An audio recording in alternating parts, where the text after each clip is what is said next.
Welcome to the Transitions Daily podcast. Transitions Daily is an online recovery group that offers a daily distribution of popular recovery resources accompanied by a secret Facebook group for discussion. We hope you enjoy today's readings. This is Transitions Daily for October 7th, read by Cindy L. from Fort Worth, Texas. AA thoughts for the day. Gratitude.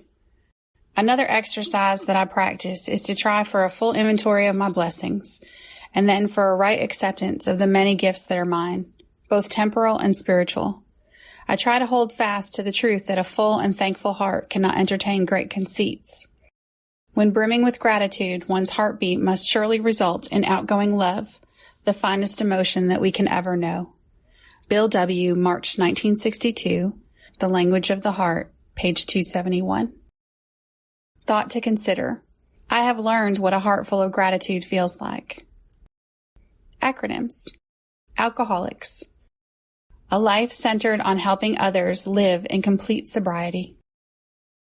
Just for today. Best of intentions. Step 11. Sought through prayer and meditation to improve our conscious contact with God as we understood Him, praying only for knowledge of His will for us and the power to carry that out.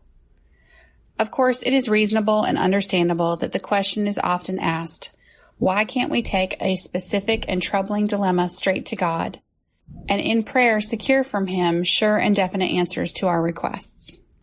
This can be done, but it has hazards. We have seen AAs ask with much earnestness and faith for God's explicit guidance on matters ranging all the way from a shattering domestic or financial crisis to correcting a minor personal fault, like tardiness. Quite often, however, the thoughts that seem to come from God are not answers at all. They prove to be well-intentioned, unconscious rationalizations. The AA, or indeed any man who tries to run his life rigidly by this kind of prayer, by this self-serving demand of God for replies, is a particularly disconcerting individual.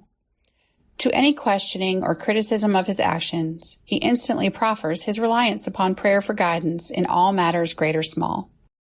He may have forgotten the possibility that his own wishful thinking and the human tendency to rationalize have distorted his so-called guidance. With the best of intentions, he tends to force his own will into all sorts of situations and problems, with the comfortable assurance that he is acting under God's specific direction. Under such an illusion, he can of course create great havoc without in the least intending it.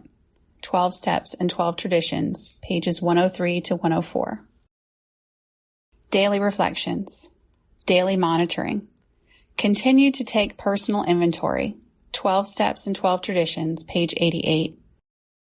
The spiritual axiom referred to in the 10th step. Every time we are disturbed, no matter what the cause, there is something wrong with us, also tells me that there are no exceptions to it. No matter how unreasonable others may seem, I am responsible for not reacting negatively. Regardless of what is happening around me, I will always have the prerogative and the responsibility of choosing what happens within me. I am the creator of my own reality. When I take my daily inventory, I know that I must stop judging others. If I judge others, I am probably judging myself. Whoever is upsetting me most is my best teacher.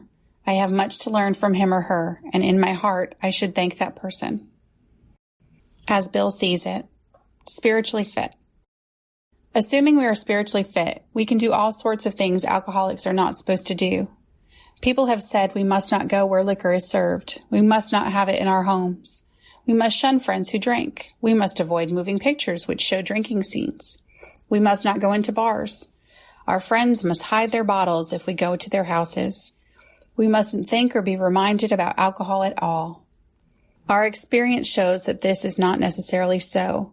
We meet these conditions every day. An alcoholic who cannot meet them still has an alcoholic mind.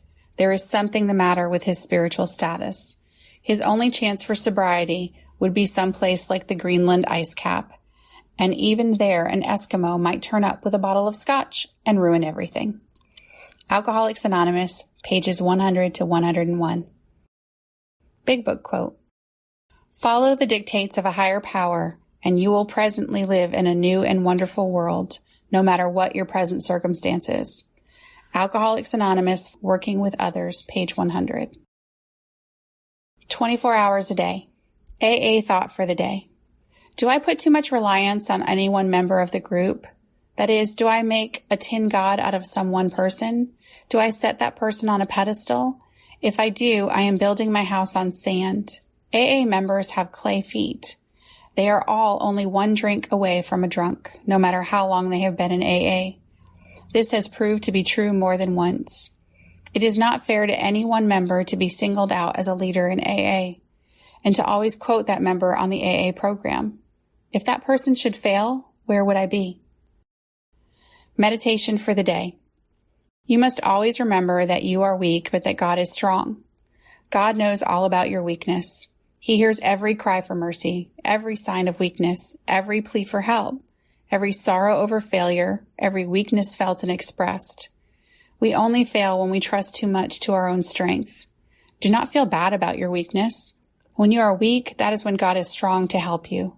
Trust God enough and your weakness will not matter. God is always strong to save. Prayer for the day. I pray that I may learn to lean on God's strength. I pray that I may know that my weakness is God's opportunity. Hazelden Foundation, P.O. Box 176, Center City, Minnesota, 55012. I am Cindy, and I am an alcoholic.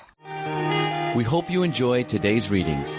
You can also receive Transitions Daily via email and discuss today's readings in our secret Facebook group. So for more information, go to dailyaaemails.com today. Other than the 24 hours a day reading, unless otherwise specified, all quotes copyright Alcoholics Anonymous World Services, Inc., 1952 through 2001.